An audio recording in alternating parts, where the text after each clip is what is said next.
এক মায়ের গর্ভে একসাথেই বড় হচ্ছিল ৫টি প্রাণ।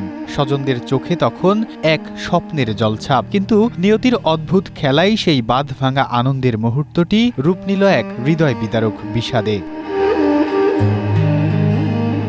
গর্ভধারণের ৭ মাস পূর্ণ হওয়ার আগেই হঠাৎ প্রসব বেদনা উঠলে চাঁদপুরের সুজিপাড়ার বাসিন্দা জান্নাতুল নাইমাকে ভর্তি করা হয় কুমিল্লার ঝাউতলার মক্কা হসপিটালে। চিকিৎসকদের অক্লান্ত চেষ্টায় জন্ম নেয় ৫টি নবজাতক, যার মধ্যে ২ ছেলে ও ৩ মেয়ে। মা সুস্থ আছে আর বাচ্চাগুলো একটু খুব অসুস্থ। যাক, আপনারা দোয়া করবেন সবাই যেন বাচ্চাগুলো বাঁচে থাকে।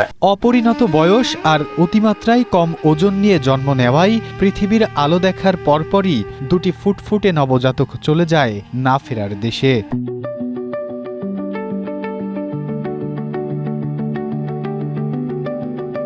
তবে আশা হারায়নি পরিবার ও চিকিৎসকেরা। বর্তমানে ৩ শিশুর মধ্যে ২ জনকে রাখা হয়েছে এনআইসিইউতে। ৫টা বাচ্চা এখন সবগুলোই জীবিত ছিল। তো এরপরে যেটা ছোট দুইটা পরে বোধহয় ছোট দুইটা মারা গেছে এবং বড় 3টা রয়ে গেছে, এনআইসিইউতে রয়ে গেছে। আমি ওদের আশা করি যেন ওরা বাঁচে এবং মায়ের কোলে ফিরে যেতে পারে। হাসপাতাল কর্তৃপক্ষ জানিয়েছে, চিকিৎসা বিজ্ঞানে একই সাথে ৫ সন্তানের প্রসব অত্যন্ত বিরল ঘটনা।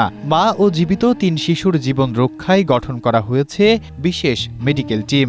বিশেষজ্ঞ ডাক্তার প্রফেসর ডাক্তার সরতাজ বেগমের নেতৃত্বে আমাদের এখানে এটা নর্মাল ডেলিভারি হয়। নর্মাল ডেলিভারির পর 5টা বাচ্চার মধ্যে 2টি বাচ্চা তাৎক্ষণিকই মারা যায়, দেন 3টা বাচ্চা এখন আমাদের এখানে এনআইসিইউতে আছে। বাচ্চার মা এখন ভালো আছে।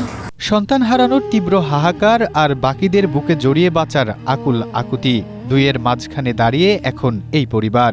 সকলের এখন একটাই প্রার্থনা, নিবিড় চিকিৎসায় সৃষ্টিকর্তার মহিমাতে সুস্থ হয়ে মায়ের বুকে ফিরে আসুক এই নিষ্পাপ 3টি প্রাণ।